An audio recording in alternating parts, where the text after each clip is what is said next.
As the evening deepens and the world quiets around you, let us drift gently back through the centuries toward the banks of the Tiber River to the city of Rome. Tonight, we sink into the story of Julius Caesar and the Roman world, a tale not only of politics and conquest, but of daily life, of temples and marketplaces, of triumph and tragedy. The goal is not haste nor drama, but calm reflection, like the slow unfolding of a parchment scroll. Together, we will follow a journey that stretches from the modest beginnings of Rome to the extraordinary career of one of its most famous sons, Julius Caesar, and beyond, into the legacy he left for generations to come. Rome begins not as an empire, but as a small collection of villages, gradually coalescing into a city with its own customs, gods, and ambitions. By the time of Caesar's birth in 100 BCE, it is already a republic, governed by a mixture of tradition and law. This republic, with its senate and assemblies, its consuls and magistrates, provides the framework in which Caesar's life unfolds. Yet beneath the structures of government lie the deeper rhythms of Roman life. The careful tending of fields, the hum of voices in the forum, the prayers spoken at household shrines. To understand Caesar, we must first hold Rome itself in our minds, as a living, breathing world of citizens, soldiers, slaves, and senators. Julius Caesar himself is remembered as a figure of remarkable charisma and ambition. He is described by ancient writers as tall, pale, and sharp-minded, with eyes that seem to see both opportunity and danger with equal clarity. His life, preserved in both history and legend, is marked by extraordinary achievements, military campaigns that extend Rome's dominion, reforms that reshape its governance, and speeches that stir the hearts of its citizens. Yet his story is not one of simple triumph. It is also one of betrayal, of conflict between friends and rivals, and of a death that shocks the world and echoes still. As we settle into the cadence of this tale, imagine the sound of sandals on stone streets, the glow of torches along marble colonnades, the distant murmur of the Senate in session. The Rome of Caesar's time is a city of contrasts. Opulent villas with mosaics and fountains stand alongside crowded insulae or apartment blocks, where the urban poor live in noisy, narrow quarters. The city is alive with processions, markets, and debates, but also with whispers of discontent and the restless energy of expansion. For centuries, Rome has grown, absorbing neighbors and rivals, and by the 1st century BCE, it dominates much of the Mediterranean. The question is not whether Rome will rule, but how it will be ruled, and by whom. Caesar's rise to prominence is inseparable from this context. He belongs to the Julian family, one of Rome's old patrician houses, said to trace its lineage to Aeneas, the Trojan hero, and through him to the goddess Venus. Such ancestry carries prestige, but by Caesar's lifetime, his branch of the family is not especially wealthy. His youth is marked by both privilege and vulnerability, shaped by the currents of Roman politics. In this environment, where alliances are fleeting and rivals abundant, Caesar learns early the arts of persuasion, leadership, and resilience. As we drift through the centuries in this story, we will encounter many dimensions of Caesar's world. We will walk through the structures of Roman society, from senators in their white togas bordered with purple, to legionaries carrying shields and pila across distant frontiers. We will visit battlefields where strategy and courage decide the fate of armies. We will stand in the forum where orators shape opinion with carefully chosen words.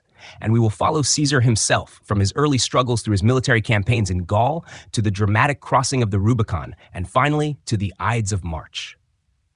But this is not only the story of one man. It is also the story of Rome itself, a city that becomes an empire, and of the transformations that occur when ambition and tradition collide. Caesar embodies both the promise and the peril of Roman politics. His reforms ease debts and expand citizenship, yet his concentration of power provokes fear and resistance. His vision is bold, yet it threatens the delicate balance of the republic. The consequences of his choices reverberate long after his death, shaping the course of Western history. As you listen, allow each image to form gently without urgency.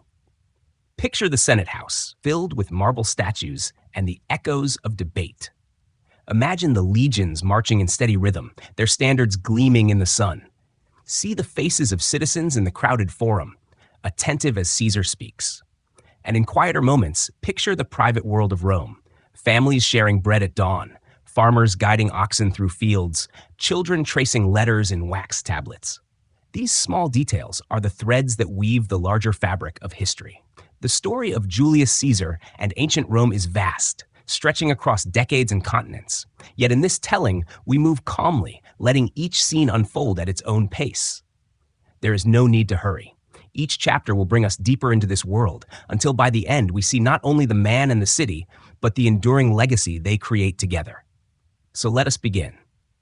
The night is quiet, the rivers of time flow steadily, and the story of Rome awaits us. Before we can understand Julius Caesar, we must first step into the Rome that preceded him.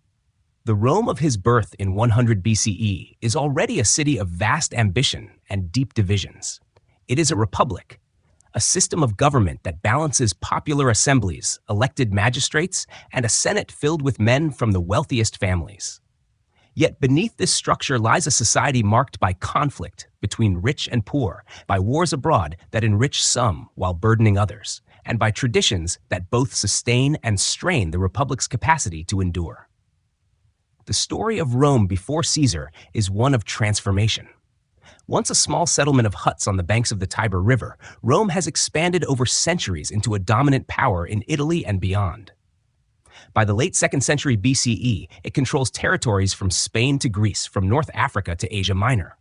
Its legions march across the Mediterranean world, bringing victory and spoils, but also stretching the limits of Rome's governance.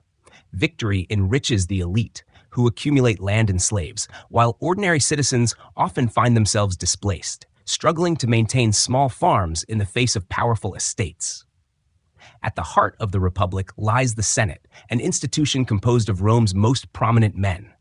The Senate does not pass laws directly, but its decrees guide policy, and its prestige carries enormous weight. Senators are expected to embody gravitas, or seriousness of character, and to act as guardians of tradition. Alongside the Senate are the popular assemblies, where citizens gather to vote on laws and elect officials. 2 consuls, elected annually, hold the highest executive authority, leading armies and presiding over government. This balance of institutions, Senate, assemblies, magistrates, forms what Romans call the mos maiorum, the custom of the ancestors, a system built not only on law, but on tradition and mutual respect for shared values. Yet, by the time of Caesar's birth, this balance is fraying. Rome has been shaken by decades of social and political conflict.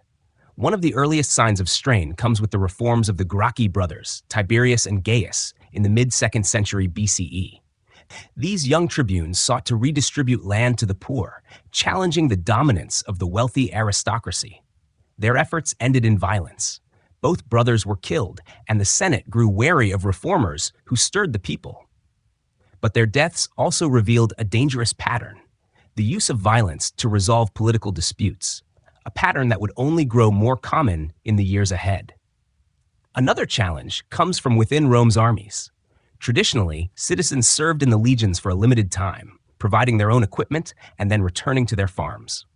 But as Rome expanded, wars grew longer, and many farmers could not sustain their livelihoods. The general Gaius Marius, a figure of enormous influence, reformed the army in 107 BCE by allowing landless citizens to enlist. Soldiers now depended on their generals for pay and rewards, rather than on the republic itself.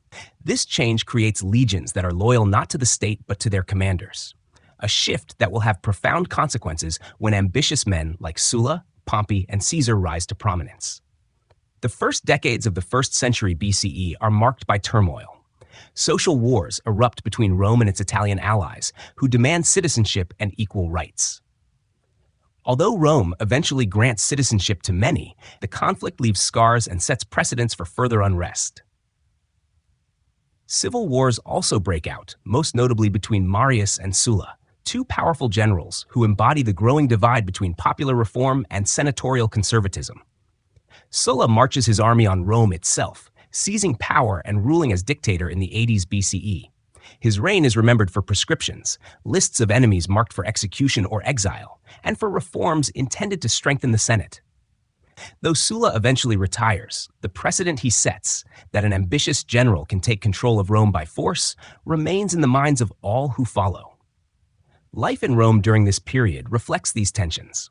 For the wealthy, Villas with courtyards, gardens, and mosaics provide comfort, while political careers offer the chance for glory.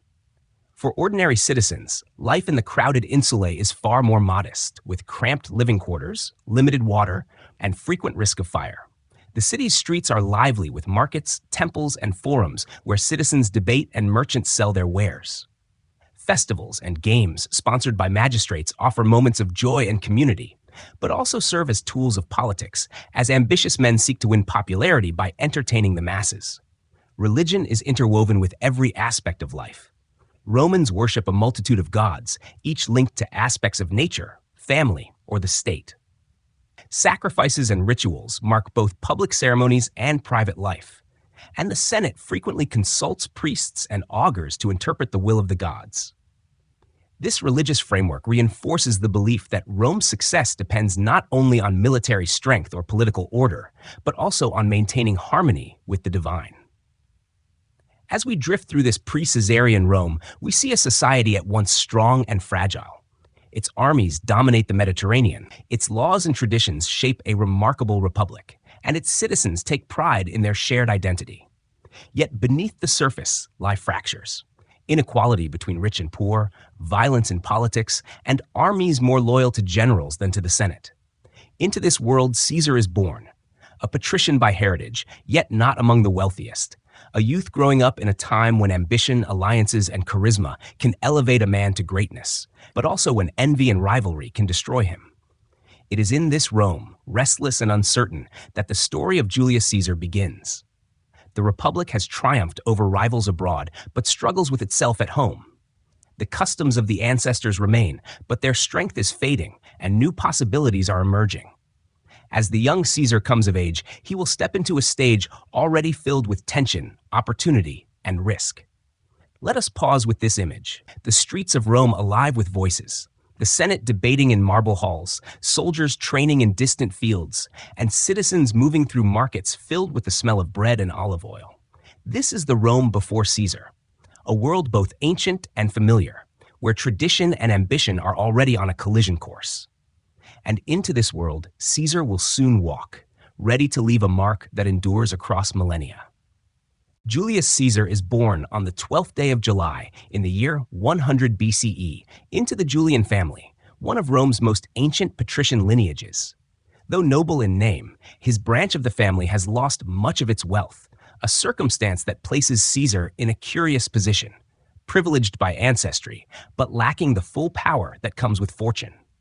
The Julians trace their heritage back to Aeneas, the Trojan hero, and through him to the goddess Venus, a mythic ancestry that adds to Caesar's aura. Yet in practical terms, his early years are shaped by careful maneuvering rather than luxury. The Rome of his youth is unsettled. Civil wars between Marius and Sulla have scarred the Republic, and alliances shift as generals and politicians vie for dominance. Caesar's own family is caught up in these conflicts. His uncle by marriage is Gaius Marius, the famed general and seven-time consul, who reforms Rome's military and earns immense influence with the common people. This connection ties Caesar to the populares, the faction that supports reforms favoring the masses. On the other side is Sulla, leader of the Optimates, the senatorial elite determined to preserve their authority. This division will shape Caesar's earliest struggles, testing both his resolve and his political instincts. As a teenager, Caesar is marked out for the priesthood. He is nominated to serve as the Flamen Dialis, High Priest of Jupiter, one of Rome's most sacred positions. Yet when Sulla seizes control of Rome and declares himself dictator, Caesar's ties to Marius and the populares place him in danger. Sulla strips him of the priesthood, confiscates his wife's dowry, and even places his life at risk. Friends intervene, pleading for mercy, and Sulla reluctantly spares him. Yet the dictator is said to have remarked that in Caesar he sees many Mariuses, suggesting that the young man holds within him the same restless ambition that once unsettled Rome. Forced to leave Rome, Caesar joins the army, where he begins to prove himself not as a politician, but as a soldier. Serving in Asia Minor and later in Cilicia, he displays courage and leadership. At one point, during a siege, he saves the life of a fellow soldier, earning a civic crown made of oak leaves, one of the highest honors for valor. These early campaigns give him both experience and confidence, planting the seeds of the military career that will later define him. His return to Rome brings another formative episode. While traveling across the Aegean Sea, Caesar is captured by pirates. The corsairs demand a ransom, but Caesar, displaying a boldness that astonishes even his captors, insists they ask for more than they first request, declaring that his life is worth a greater price. During his captivity, he behaves not as a victim, but as a commander, joking with the pirates, and even promising that he will one day return to punish them. True to his word, after his ransom is paid and his freedom secured, Caesar raises a small fleet, hunts down the pirates, and has them executed. This episode reveals the confidence, daring, and ruthlessness that will become hallmarks of his character. Caesar's first steps into public life are marked by eloquence. He trains as an orator, studying rhetoric in Rhodes under the famous teacher Apollonius Molon. His speeches are remembered for their clarity, passion, and persuasive power. In a society where public speaking is essential to political success, Caesar excels, drawing attention as a man of words as well as deeds. His style is described as plain and direct, yet full of energy, a voice that captures both the learned senator and the common citizen. In politics, Caesar begins to climb the cursus honorum, the ladder of offices through which ambitious Romans rise. He serves as a military tribune, then as quaestor, a financial official. His early career is not yet distinguished by great power, but by steady progress and growing influence. Each step builds alliances, secures obligations, and demonstrates competence. Along the way, he cultivates an image of generosity and charm, often spending beyond his means to win popularity with the people. Debts accumulate, but so too does his reputation. The young Caesar is also marked by a keen awareness of appearances. He dresses carefully, often more elegantly than his peers, and maintains a demeanor that blends dignity with accessibility. Ancient sources note that he is fastidious, even vain, about his hair and personal appearance. Yet this attention is not mere vanity. It is part of his careful crafting of an identity that commands respect and affection. One of his early turning points comes with his election as Pontifex Maximus, chief priest of Rome, in 63 BCE. This office carries immense prestige, placing Caesar at the center of Rome's religious life.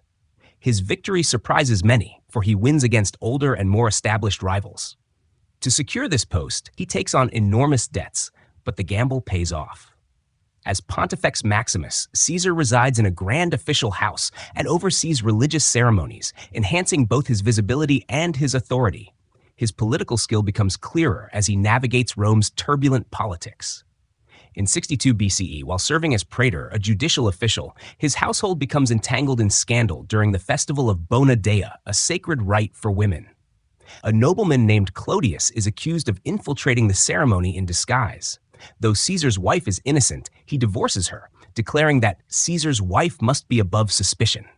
This phrase becomes proverbial, a sign of his insistence on integrity, or at least the appearance of it in public life. By his late 30s, Caesar has already faced exile, war, kidnapping, oratory, scandal, and high office. He has accumulated debts, but also allies among the populares and admiration among the people. His career is poised to take a new turn as he prepares for the highest offices and the military commands that will bring him to the forefront of Roman power. Let us pause here, picturing the young Caesar, ambitious, eloquent, daring, and already marked by experiences that would test most men to the limit. He is not yet the conqueror of Gaul or the dictator of Rome, but he is well on his way and guided by a restless energy and a vision of greatness. The city around him still trembles with rivalries and shifting alliances, and into this storm, Caesar steps with confidence, ready to make his mark. As the 60s BCE give way to the 50s, Julius Caesar's path converges with Rome's greatest stage for ambition, the military frontier. Rome has long valued generals who bring wealth and territory to the Republic, and Caesar, burdened with debts yet rich in vision, understands that conquest offers the key to both survival and glory. His campaigns in Gaul, modern-day France, Belgium, and parts of Switzerland become the crucible in which his name is etched into history. Caesar's entry into this chapter begins with political maneuvering at home. In 60 BCE, he forms a partnership with two of Rome's most powerful men, Pompey the Great, celebrated general and conqueror of the East, and Marcus Licinius Crassus, one of the wealthiest men in Rome. This informal alliance, later called the First Triumvirate, is built on mutual interest. Pompey desires his veterans to receive land, Crassus seeks relief for tax collectors, and Caesar, newly elected consul, requires support for his own advancement. Together, they dominate Roman politics, pushing through measures that favor each of them. As part of this arrangement, Caesar secures a military command in Gaul. Officially, he is appointed proconsul of Cisalpine Gaul, northern Italy, and Transalpine Gaul, southern France, with command of several legions. Soon after, the Senate extends his command to include further territories and grants him a 5-year term. For Caesar, this is more than an opportunity to govern distant provinces. It is the stage upon which he can transform himself from an indebted politician into a celebrated conqueror. At this time, Gaul is not a unified land, but a mosaic of tribes, some allied with Rome, others hostile. The Romans have long feared invasions from the north, memories of past Gallic incursions lingering in their collective memory. Caesar presents his campaigns not as wars of aggression, but as defensive measures to protect Rome's interests and allies. Yet his ambitions clearly reach beyond security. He envisions nothing less than the subjugation of the entire region. His campaigns begin in 58 BCE with the Helvetii, a tribe seeking to migrate through Gaul into lands further west. Caesar intercepts them near Bibracte, defeating them in a decisive battle. He compels survivors to return to their original territory, framing the victory as a service to Rome's allies. This triumph not only secures his reputation, but also signals his intention to act boldly and independently in his command. From there, Caesar turns against the Germanic chieftain Ariovistus, who has crossed the Rhine and threatens Gaulish tribes allied with Rome. In a campaign marked by careful maneuvering and sudden assault, Caesar defeats Ariovistus, pushing Germanic influence back across the Rhine. These early victories establish his authority among both Romans and Gauls, and his legions begin to see him as a leader destined for greatness. Over the following years, Caesar campaigns relentlessly. He moves against the Belgae in the north, the Veneti along the Atlantic coast, and rebellious tribes throughout the region. Each campaign is chronicled in his Commentarii de Bello Gallico, his commentaries on the Gallic War, written in a clear, unadorned style that presents him as both commander and historian. These writings serve not only to inform Romans of his progress, but also to craft a narrative of Caesar as Rome's protector and civilizer. One of his most famous exploits is the construction of a bridge across the Rhine River in 55 BCE. Rather than merely fighting Germanic tribes, Caesar demonstrates Rome's engineering prowess by building a massive wooden bridge in just 10 days, allowing his legions to cross into German territory. After a brief show of force, he withdraws and dismantles the bridge, sending a clear message: Rome can go anywhere, and no barrier can stop Caesar's legions. That same year, Caesar undertakes another remarkable venture, an expedition across the English Channel into Britain. Though limited in scope, this marks the first Roman contact with the island. His forces face storms, logistical challenges, and fierce resistance, yet the expedition captures the imagination of Rome. Caesar presents it as evidence of his daring and reach, extending Rome's shadow to lands scarcely known. But conquest is not without resistance. The most dramatic challenge comes in 52 BCE, when the Gallic tribes unite under the leadership of Vercingetorix, a charismatic chieftain of the Arverni. Unlike previous fragmented opposition, this coalition poses a serious threat. Vercingetorix employs scorched earth tactics, denying Caesar's army's supplies by burning towns and fields. The conflict culminates in the siege of Alesia, a fortified hilltop where Vercingetorix and his followers make their stand. Caesar responds with engineering brilliance. He orders the construction of massive fortifications encircling Alesia, preventing escape or reinforcement. When Gallic relief forces arrive, Caesar builds an outer wall to defend against them, trapping the defenders between two Roman lines. In a climactic battle, his legions repel the relief army and starve the defenders into surrender. Vercingetorix himself, once a symbol of unity and resistance, lays down his arms at Caesar's feet. The image of the Gallic leader humbled before the Roman general becomes one of the most enduring scenes of the conquest. By the end of these campaigns, Caesar has subdued much of Gaul, bringing enormous wealth and territory under Roman control. His legions are hardened, loyal, and deeply devoted to him personally. He sends back riches to Rome, funds public games, and ensures that news of his victories spreads widely. The debts that once plagued him are erased, replaced by the spoils of conquest. Yet with glory comes unease. Senators in Rome grow wary of his rising power, suspecting that his ambitions reach beyond Gaul. Pompey, once his ally, begins to drift toward the senatorial elite, while Crassus dies in battle in the east, leaving the alliance broken. Caesar stands increasingly alone, yet with legions at his back and triumphs in his record, he is more formidable than ever. Let us pause here, imagining the Roman camps in Gaul. Rows of tents, fires glowing at dusk, soldiers sharpening blades and sharing stories of victory. Picture Caesar himself, moving among his men, calm yet determined, a general who shares their hardships and rewards their loyalty. His conquest of Gaul is not merely a military campaign, but a transformation of his destiny. From ambitious politician, he has become a figure of immense power, one whose next steps will shake Rome itself. The conquest of Gaul transforms Julius Caesar into more than a successful general. By 50 BCE, he is the most celebrated commander of his age, wealthy beyond imagination, and supported by legions who owe him their loyalty. Yet in Rome, his rise provokes unease. Senators fear that his victories are not only for the Republic, but for himself. The delicate balance of the Republic, already strained by decades of rivalry and civil conflict, now faces a question that will define its fate. Will Caesar remain a servant of Rome, or will he challenge it? The triumvirate that once bound Caesar, Pompey, and Crassus together has unraveled. Crassus, the financier and counterweight between the other two, dies in 53 BCE during a disastrous campaign against the Parthians at Carrhae. With him gone, the alliance collapses into rivalry. Pompey, once Caesar's ally and even his son-in-law, begins to align with the Senate and the Optimates, the conservative aristocratic faction wary of Caesar's power. Pompey enjoys prestige in Rome, where he commands respect as a statesman and defender of order, while Caesar remains in Gaul, amassing glory on the battlefield. The Senate insists that Caesar disband his army and return to Rome as his command comes to an end.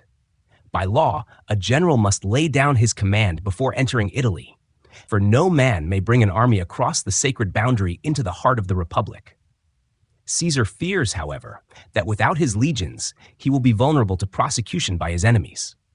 His conquests have brought him riches and fame, but also accusations of illegality, corruption, and excessive violence. Returning to Rome as a private citizen may mean disgrace or even exile. In this tense atmosphere, emissaries shuttle back and forth between Caesar and the Senate, seeking compromise. Caesar offers to relinquish his command if Pompey does the same, but the Senate, now swayed by Pompey's influence, refuses. They demand that Caesar disarm and return at once. When Caesar hesitates, the Senate declares him an enemy of the state. What was once political rivalry becomes a question of survival.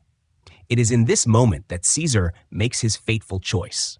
In January of 49 BCE, he leads the 13th Legion southward to the Rubicon, a small river that marks the boundary between his province and Italy proper. Crossing it with an army is an act of treason, a declaration of war against the Republic. Ancient writers imagine Caesar pausing on the bank, weighing the enormity of the decision. To retreat is to abandon his ambitions and submit to humiliation. To advance is to ignite civil war. Legend tells us that as he steps forward, Caesar utters the words alea iacta est, the die is cast. Whether or not he truly speaks them, the phrase captures the finality of his choice. He crosses the Rubicon, and with him march his legionaries, men hardened by years in Gaul, devoted to their commander. Rome, once united under the Republic, now braces for civil war. The march southward is swift. Cities open their gates, and Caesar presents himself not as a conqueror, but as a liberator. His reputation precedes him, and many prefer his leadership to the uncertainty of senatorial decrees.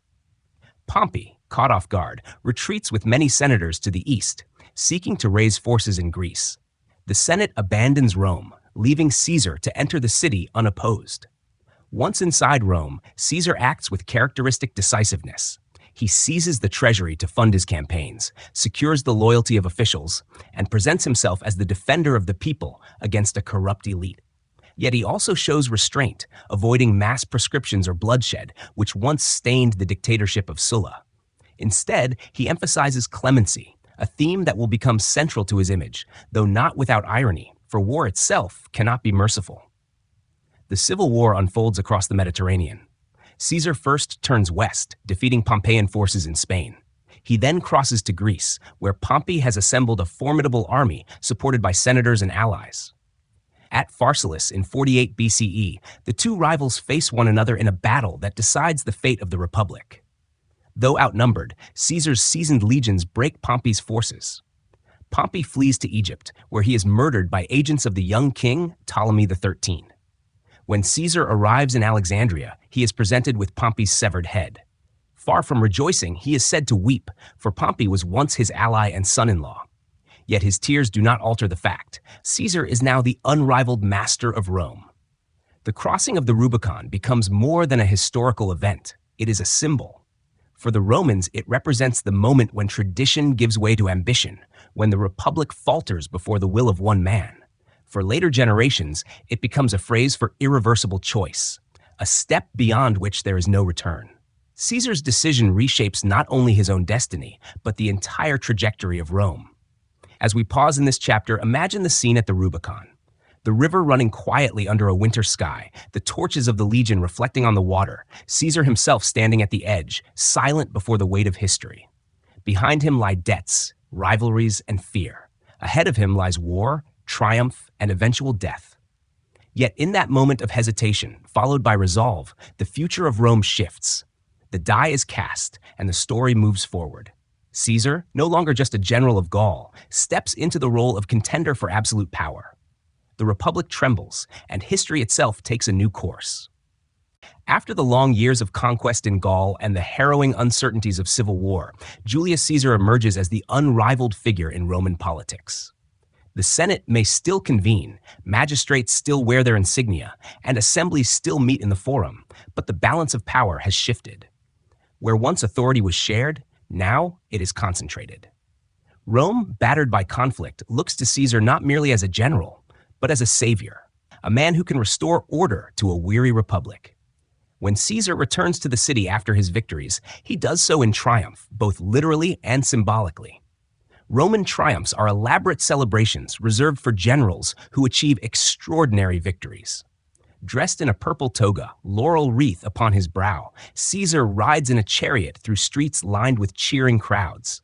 Behind him march his soldiers, carrying spoils of war and captives from Gaul. Painted placards display scenes of his campaigns from the defeat of the Helvetii to the surrender of Vercingetorix. For the Roman people, the spectacle is both entertainment and affirmation. Caesar has enriched the state, expanded its reach, and delivered glory. Yet these triumphs are not merely pageantry. They reinforce Caesar's legitimacy. Rome is a society that prizes military success as the highest measure of a man's worth, and Caesar's victories surpass those of most in living memory. By honoring him with multiple triumphs, the Republic acknowledges his extraordinary contributions, even as some senators grumble about his growing dominance. But Caesar's consolidation of power is not achieved by military parades alone. He cultivates an image of clemency, choosing forgiveness over vengeance in many cases.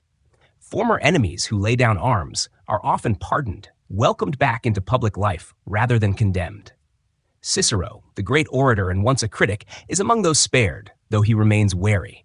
This policy of mercy strengthens Caesar's standing among the populace, who see in him not a tyrant in the mold of Sulla, but a leader capable of rising above petty rivalries. Still, to his opponents, clemency is a calculated display, a way to bind men to him through gratitude or dependence. The city itself reflects his presence. Caesar embarks on ambitious building projects, reshaping Rome's landscape as much as its politics. The Forum is expanded, new basilicas rise, and temples are restored. He commissions the Forum Julium, a grand public space that not only relieves overcrowding, but also bears his family's name, weaving his legacy into the city's very fabric. Public works serve practical purposes, improving commerce, administration, and religious life, but they also broadcast his vision of Rome as a capital worthy of its power. Games and festivals, too, are part of Caesar's strategy. Gladiatorial contests, theatrical performances, and banquets delight the masses, reinforcing his role as benefactor. Bread and spectacle, as later observers will note, ensure loyalty among the people. Yet these are not empty diversions. They reflect a deeper Roman tradition where public generosity affirms the bond between leaders and citizens. Caesar spends lavishly, erasing memories of debt by redistributing the wealth of conquest, and in so doing, transforms popular affection into political capital. The Senate, however, remains uneasy. While many members accept Caesar's dominance as unavoidable, others fear the erosion of the Republic's foundations. He is named dictator, first for limited terms and then, in 46 BCE, for 10 years. This position, once extraordinary and temporary, becomes under Caesar a sustained role. In 44 BCE, the Senate grants him dictatorship for life, a title that alarms even his allies. To his supporters, this recognition reflects his unique role as Rome's stabilizer. To his detractors, it is the confirmation of tyranny. Caesar himself seems aware of the tension. He takes steps to present his rule not as monarchy, but as continuation of the Republic, avoiding royal titles and refusing crowns in public ceremonies. At the Lupercalia festival in 44 BCE, when Mark Antony offers him a diadem, Caesar dramatically declines, an act meant to assure the crowd that he seeks no kingship. Yet whispers persist, for Rome's deepest memory is of its hatred for kings, expelled centuries earlier when the Republic was born. Beyond titles, Caesar reshapes politics by placing loyal men in key positions, enlarging the Senate to include supporters from across Italy and the provinces. He reduces the power of traditional aristocratic families, opening opportunities for those once excluded. This inclusivity broadens Rome's governing class, but it also dilutes the Senate's independence, making it less a body of equals and more a reflection of Caesar's will. The people, meanwhile, embrace the stability his rule brings. After years of turmoil, grain flows steadily into the city, debts are addressed, and veterans are settled in colonies abroad. Caesar's reforms extend citizenship to new communities, binding more people into the Roman identity. For ordinary Romans, these measures are tangible signs of progress. For the elite, they are reminders that Caesar governs not only with them, but sometimes despite them. As we imagine Rome during these years, the city hums with renewed vigor. Marble temples gleam, markets bustle, and public spaces fill with citizens eager for news of their leader. At night, torches illuminate banquets where senators and equestrians debate Caesar's intentions, some praising his vision, others fearing his ambition. The air is charged, for all recognize that Rome has entered a new chapter, one where the Republic's old checks and balances bend under the weight of one man's authority. Let us pause with this vision. Caesar in the Forum, addressing citizens with calm confidence, his words carrying over the crowd. Behind him rise new buildings that bear his mark, while in the distance the Tiber flows as it always has, steady yet ever-changing. To the people, he is the man who brought peace after war, the general who forgave his enemies, the benefactor who built temples and gave feasts.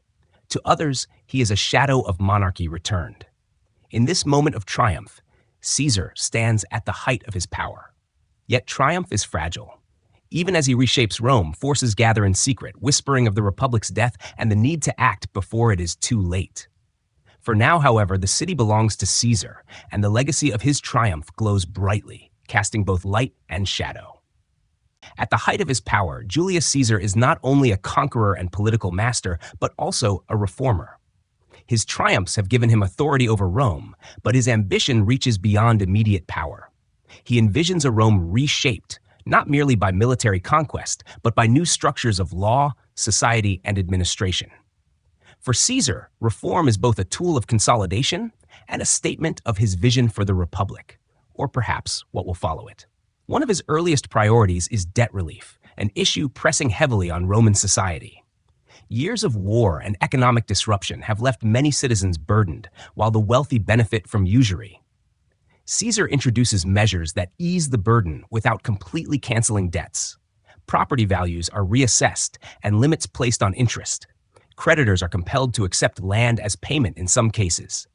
These reforms, while not eliminating inequality, alleviate some of the pressure on ordinary citizens and in doing so, earn Caesar goodwill among the populace. Land distribution is another concern. Veterans who fought in Caesar's campaigns expect rewards, while the urban poor look for opportunity. Drawing upon traditions that stretch back to the Gracchi brothers, Caesar redistributes land, establishing colonies in Italy and abroad. These settlements provide for former soldiers and help relieve overcrowding in Rome. At the same time, they extend Roman influence further into the provinces, weaving new communities into the fabric of Roman identity. For many, these colonies are a chance at stability and prosperity. For Rome, they are instruments of expansion and control. Citizenship itself becomes a central part of Caesar's reforms. Traditionally reserved for those in Italy, citizenship has been extended slowly to allies and conquered peoples. Caesar accelerates this process, granting citizenship more widely, particularly in Gaul and Spain. This policy reflects both practicality and vision. By including new populations, Caesar strengthens loyalty to Rome and broadens the base of support for his rule. But it also suggests an emerging idea of Rome not as a city-state alone, but as a diverse empire bound by law and identity. The Senate, long the preserve of Rome's oldest families, also undergoes transformation. Caesar expands its membership dramatically, increasing its numbers to over 900. He appoints men from across Italy and the provinces, including some of humble origins. For traditionalists, this influx dilutes the Senate's dignity, filling its benches with Caesar's supporters. For Caesar, it is a way to weaken opposition, reward loyalty, and reshape governance into something broader. Whether visionary or manipulative, the effect is undeniable. The Senate no longer stands as a counterbalance to Caesar, but increasingly reflects his will. Administration becomes more efficient under his guidance. The calendar itself, long drifting out of alignment with the seasons, is reformed. Caesar introduces the Julian calendar in 46 BCE, working with Egyptian astronomers to base it on the solar year of 365 days, with a leap year every fourth year. This reform not only stabilizes Roman life, but endures for centuries, its structure still the foundation of the calendar we use today. It is one of Caesar's most lasting legacies, a sign of how deeply his vision reached into daily existence. Beyond practical matters, Caesar seeks to reshape Rome's culture and appearance. Building projects flourish, new forums, basilicas, and temples rise. Plans are made for a massive reconstruction of the city, with avenues, public works, and monuments worthy of an imperial capital. These undertakings provide employment for the masses, reflect Rome's greatness, and bind Caesar's name to the city's grandeur. The Forum Julium, begun under his direction, becomes both a practical center and a symbolic monument to his power. Caesar's reforms extend into provincial governance as well. He reduces corruption by tightening oversight of governors who often exploit their provinces for personal gain. Tax collection, long farmed out to private contractors, is brought under greater control, reducing abuses. For those living in Rome's vast provinces, these changes bring a measure of relief, suggesting that Caesar sees himself not only as ruler of Rome, but as overseer of an empire. Socially, his policies blur old boundaries. By integrating provincials, rewarding veterans, easing debts, and opening the Senate, Caesar challenges the aristocratic monopoly on power. His actions anger many among the elite, who see their privileges eroding. Yet among ordinary Romans and provincial allies, his popularity grows. He cultivates the image of a leader who cares for the people, not merely the few. Still, suspicion lingers. To many senators, his reforms appear less as service to the Republic than as steps toward monarchy. The title Dictator Perpetuo, dictator for life, granted in 44 BCE, heightens these fears. Even as Caesar refuses crowns in public ceremonies, the scope of his authority makes denial seem hollow. His image is minted on coins, an honor once reserved for gods. Statues of him stand among those of deities. He sits on a gilded chair in the Senate, wears triumphal dress in ordinary times, and receives honors that blur the line between mortal leader and king. What lies behind these reforms and displays is a question still debated. Was Caesar a visionary, seeking to transform Rome into a more inclusive, orderly, and enduring empire?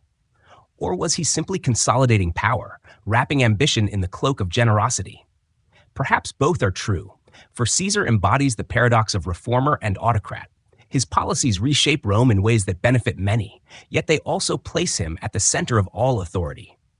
As we pause here, picture the Rome he builds: new buildings gleaming in marble, the calendar aligned with the sun, the Senate filled with new faces, the provinces governed with greater order. Citizens feel the presence of stability, soldiers are rewarded, and communities far from the city find themselves drawn into Rome's embrace. For the moment, Caesar's vision seems triumphant. Yet beneath the surface, discontent stirs. For every man who praises his reforms, another whispers of tyranny. The Republic, fragile and proud, strains under the weight of one man's authority. In this balance of vision and suspicion lies the essence of Caesar's rule. He is the reformer who reshapes daily life, the builder who leaves monuments, the leader who widens citizenship and stabilizes time itself. And yet he is also the figure who provokes fear that the Republic's days are ending. As the torches flicker in the Senate House and whispers grow louder in its marble halls, Caesar's vision of Rome is both reality and provocation. For now, he governs with calm confidence, but shadows lengthen and rivals begin to weave their plots. By the mid-40s BCE, Julius Caesar stands at the pinnacle of his power. His armies have conquered Gaul, his triumphs dazzled Rome, his reforms reshaped daily life, and his name carries an authority few can rival. Yet even as he consolidates his position, the city is alive with whispers. To his supporters, he is a savior, a man who has brought stability after decades of chaos. To his enemies, he is a tyrant in all but name. It is within this web of rivals, allies, and shifting loyalties that the final act of his life begins to take shape. Caesar's political world is not one of simple divisions. Friend and foe often overlap, alliances are fragile, and personal ambition runs deep. Among his allies are men like Mark Antony, his loyal lieutenant, who serves as consul in 44 BCE and supports Caesar's agenda with fiery energy. Antony is devoted but also impulsive, his bold character both an asset and a liability. Another is Lepidus, a capable administrator who oversees parts of the empire in Caesar's absence. These men stand as pillars of his regime, but their loyalty is shaped as much by opportunity as by affection. Opposition gathers in the Senate, among men who once fought beside him, but now fear what his rule means for the Republic. Marcus Junius Brutus, descended from the very family that expelled Rome's kings centuries earlier, becomes one of the most symbolic figures in this drama. Though Caesar has shown him generosity, even favoring him with offices, Brutus carries the burden of his ancestry and the expectations of those who see in him a defender of liberty. Alongside him stands Gaius Cassius Longinus, a seasoned soldier and skilled conspirator whose resentment towards Caesar is sharper and more personal. The tension between Caesar and the Senate deepens with each new honor bestowed upon him. Statues depict him with divine attributes. His image appears on coins, and he receives the title Dictator Perpetuo, dictator for life. To many Romans, these symbols suggest that monarchy has returned, the very condition the Republic was founded to avoid. Even as Caesar publicly refuses a crown at the festival of Lupercalia, presented to him by Antony in front of the crowds, suspicion does not ease. His gestures of restraint are interpreted by some as theater, designed to mask his true ambitions. Personal rivalries sharpen this unease. Senators accustomed to power resent their diminished influence as Caesar fills offices with his supporters and expands the Senate with men loyal to him. Old aristocratic families see their status diluted, their traditions overridden by Caesar's reforms. The Republic's institutions, already strained, now appear hollow, operating under the shadow of one man's will. For those devoted to the old order, resistance seems not only a matter of politics, but of principle. Yet Caesar himself does not rule as a recluse or despot. He moves freely in the city, attends Senate meetings, and continues to plan new campaigns. His vision reaches outward, toward an expedition against Parthia in the east, an endeavor meant to avenge the defeat of Crassus at Carrhae and to extend Rome's reach further still. Preparations are underway, and the promise of new glory beckons. But to his rivals, this prospect is ominous. A victorious campaign in the east might elevate Caesar beyond challenge, securing his place as king in all but title. As plots form, relationships grow more complex. Brutus, admired for his integrity, struggles with conflicting loyalties. Caesar has shown him favor and trust, yet others appeal to his sense of duty, reminding him of his ancestor, who helped end monarchy centuries earlier. Cassius works tirelessly to persuade him, arguing that Caesar's power threatens liberty itself. Among the conspirators, some are motivated by principle, others by envy, and still others by fear of irrelevance in Caesar's Rome. Meanwhile, Caesar continues to display both clemency and confidence. He pardons former enemies, allowing them to resume their roles in public life. This policy, while admired by some, fuels suspicion among others. Men spared may still harbor resentment, and forgiveness can breed envy as much as gratitude. By sparing those who might oppose him, Caesar unwittingly fills the Senate with men who owe him their lives yet plot against him in secret. The city itself reflects the growing tension. In the Forum, citizens cheer Caesar's presence, thankful for stability and hopeful for prosperity. Yet in the Senate houses, conversations grow hushed and glances are exchanged with unease. Statues and honors accumulate, but so too do rumors of conspiracy. The streets of Rome, busy with merchants and processions, hide the currents of discontent flowing beneath the surface. Let us pause to imagine this atmosphere. The marble halls of the Curia filled with senators debating in measured tones, some glancing nervously at Caesar's gilded chair. In private villas, small groups gather, whispering of liberty, of plots, of daggers hidden beneath togas. Caesar himself, calm and assured, continues to plan for the future, unaware, or perhaps dismissive of how close danger truly lies. The web of rivals that surrounds him is woven of ambition, resentment, principle, and fear. Allies may become foes, and foes may masquerade as allies. At the center stands Caesar, confident in his authority, certain of his destiny, but increasingly isolated within the republic he has reshaped. This web tightens as the Ides of March approaches, when whispers will become action, and loyalty will be tested in the most dramatic way. For now, we linger in the tension of anticipation, the quiet before the storm. Caesar's reforms and vision have brought Rome to a new era, but they have also drawn the ire of those who see in him not a savior, but a tyrant. The morning of March 15th, 44 BCE, begins like any other in the bustling city of Rome. Streets are filled with citizens going about their business, vendors arranging their stalls, and priests preparing sacrifices. Yet beneath the ordinary rhythms lies a tension that has been building for months. On this day, the Ides of March, Julius Caesar will walk into the Senate house, unaware that it is the last walk of his life. Caesar is at the height of his authority. He has been named dictator for life, honored with statues and ceremonies that edge dangerously close to monarchy, and entrusted with plans for a grand eastern campaign against Parthia. For many citizens, he is a figure of admiration, a man who has brought stability after years of war.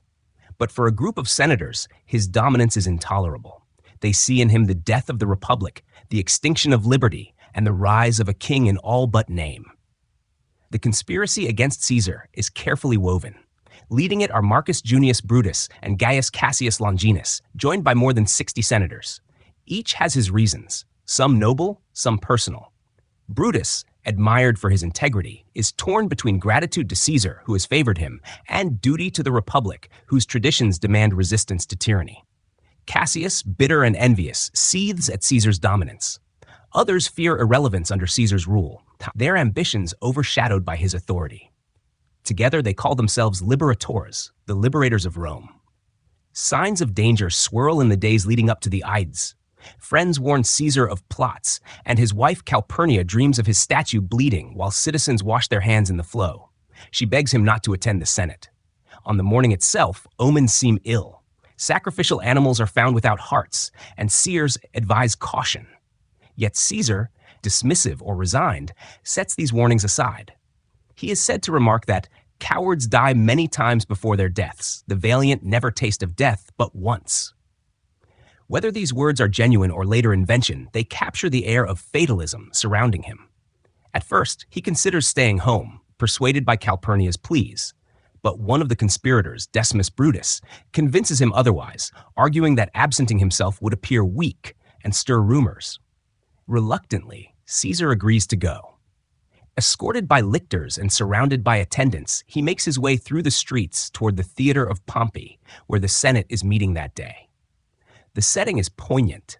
The Curia Julia, Caesar's own Senate house, is under construction, so the Senate convenes in a hall adjoining Pompey's theater. Pompey, once Caesar's ally and later his rival, died years earlier in Egypt, but his presence lingers in this place of marble and stone. A statue of Pompey stands in the hall, and it is at its base that Caesar's life will end. When Caesar enters, senators rise to greet him. He takes his seat, surrounded by men who bow in deference while concealing daggers beneath their robes. The conspirators press close, presenting petitions to distract him. One asks for the recall of a banished brother. As Caesar dismisses the request, others crowd nearer. Then suddenly, a hand seizes his toga. A dagger flashes. The first blow strikes, glancing off his shoulder. Confused, Caesar cries out. More blades follow. The senators, once deferential, now turn violent, each eager to be counted among the liberators. Ancient writers tell us Caesar resists at first, struggling to fend off his attackers. But as the stabs multiply, he sees Brutus among them. Whether he truly utters "Et tu, Brute?" "You too, Brutus?" or merely falls in silence is uncertain. What matters is the image. Caesar, betrayed not only by rivals, but by a man he considered close. With that recognition, he ceases to fight, pulling his toga over his head as he collapses at the base of Pompey's statue. 23 wounds pierce his body. The conspirators, their deed complete, step forward and proclaim that Rome is free. They expect gratitude, envisioning themselves hailed as saviors who have restored the Republic. Yet outside, the people are not jubilant but confused, even horrified. For many, Caesar is not a tyrant, but a benefactor, a leader who brought peace and prosperity. His murder does not restore calm, but plunges Rome into uncertainty once more. The aftermath is chaotic. Caesar's body lies abandoned on the Senate floor until loyal supporters carry it away. The conspirators attempt to explain their actions, insisting they have saved the Republic. But the citizens mourn. When Mark Antony delivers a funeral oration, he inflames their grief into fury. Caesar's generosity, his will leaving gifts for the people, contrasts sharply with the daggers that struck him down. Riots break out, and the liberators, far from being celebrated, flee for their lives. The Ides of March thus become more than a date. They become a symbol, a turning point in history. The act meant to preserve the Republic accelerates its collapse. In killing Caesar, the conspirators remove a man, but they cannot undo the forces he set in motion. Civil war will follow, and out of it will rise a new order, not of liberty restored, but of empire created. Let us pause here, picturing the scene. The Senate House in hushed tension, daggers flashing, the marble floors stained with blood. Outside, the city stirs, unaware that the Republic has just taken a step from which it cannot return. The torches flicker, shadows lengthen, and in that stillness we feel both the tragedy of betrayal and the inevitability of change. Caesar falls, but his shadow will endure. The Ides of March are not the end of his story, but the threshold to his legacy. The death of Julius Caesar on the Ides of March, 44 BCE, is not the closing of a story, but the opening of many others. His fall shakes Rome to its core, reverberating through every alley of the city, every province of the empire, and every generation that follows. In the silence after the daggers strike, Rome does not find peace or restored liberty. Instead, the Republic lurches into another cycle of conflict, reshaped by Caesar's memory, his reforms, and the vacuum of power he leaves behind. In the immediate aftermath, confusion reigns. The conspirators, the self-styled liberators, expect to be hailed as saviors. They imagine Rome rejoicing in the restoration of the Republic. Instead, the city quivers in fear and sorrow. Caesar has been more than a ruler. He has been a benefactor. His policies of land distribution, debt relief, and the promise of stability have endeared him to the common people. His soldiers, loyal from years of campaign, grieve the loss of their commander. Far from embracing the conspirators, the people recoil, unsure of what future awaits. Mark Antony seizes this moment. At Caesar's funeral, he speaks with measured passion, reminding the crowd of Caesar's generosity and his will, which leaves money and land to Roman citizens. Displaying Caesar's blood-stained cloak, Antony transforms grief into rage. The crowd erupts, riots break out, and the conspirators scatter, fleeing Rome rather than basking in its gratitude. Already, the Republic they hope to save slips further from their grasp. In the years that follow, Caesar's legacy becomes a battlefield of its own. His adopted heir, Gaius Octavius, later known as Augustus, emerges as a quiet but determined figure. At only 18, Octavian surprises all with his political cunning, gradually positioning himself as Caesar's true successor. Aligning with Antony and Lepidus, he forms the Second Triumvirate, a political alliance sealed by both necessity and vengeance. Together, they hunt down Caesar's assassins, defeating Brutus and Cassius at the Battle of Philippi in 42 BCE. The liberators fall, their ideals extinguished, while Caesar's avengers prevail. But unity among the triumvirs does not last. Antony and Octavian clash, each seeking supreme control. Their rivalry culminates in the naval Battle of Actium in 31 BCE, where Octavian's forces triumph. Antony and Cleopatra, Queen of Egypt and Antony's ally, take their own lives. With this victory, Octavian becomes the unchallenged master of Rome. In 27 BCE, he accepts the title Augustus, ushering in the Roman Empire. The Republic, already weakened, now yields entirely to one-man rule. In this sense, Caesar's death leads not to the restoration of the old order, but to its final transformation. His assassination accelerates the very monarchy the conspirators sought to prevent. Caesar's legacy is not confined to politics alone. His reforms endure, shaping Rome for generations. The Julian calendar, introduced under his direction, becomes the standard measurement of time, a structure still embedded in our modern lives. His policies of extending citizenship, establishing colonies, and reorganizing the provinces lay foundations for the empire's stability. His vision of Rome as more than a city-state, as a vast and integrated dominion, guides Augustus and later emperors. Culturally, Caesar becomes both legend and lesson. Writers such as Cicero and Sallust wrestle with the meaning of his rise and fall. Poets and historians immortalize his deeds, sometimes with admiration, sometimes with caution. For Shakespeare, writing over a millennium later, the drama of Caesar's assassination becomes a timeless reflection on ambition, loyalty, and betrayal. Across centuries, his name becomes synonymous with power. The German Kaiser and the Russian Tsar echo his title, proof that his shadow stretches across languages and empires. Yet Caesar's legacy is deeply paradoxical. To some, he is the destroyer of the Republic, a man whose ambition shattered centuries of shared governance. To others, he is a visionary who recognized that Rome had outgrown its old structures and needed a new order. His clemency, praised as mercy, is also condemned as naivety, for it spared the very men who killed him. His charisma, admired by soldiers and citizens alike, is also seen as dangerous, a force that bent institutions to his will. In daily life, the Rome that follows Caesar continues to change. His colonies grow, veterans settle, and provincial subjects find new paths to citizenship. The forum he built remains, a testament in stone to his ambition. His image, once carried in triumph, continues to appear on coins, in statues, and in memory. Even as Augustus carefully distances himself from the title dictator, he builds upon Caesar's legacy, adopting the mantle of princeps, the first citizen, a subtler form of supremacy. Let us step back and reflect on the longer arc. Caesar lives in an age of transition, when the Republic's old balances can no longer withstand the pressures of conquest, wealth, and ambition. His rise embodies both the possibilities and the dangers of that moment. He expands Rome's reach, reforms its structures, and captivates its people, but he also concentrates power in himself, straining the limits of Republican tradition. His assassination reveals the depth of resistance to monarchy, but also the inability of Rome to turn back the tide. The Republic ends not with his survival, but with his absence.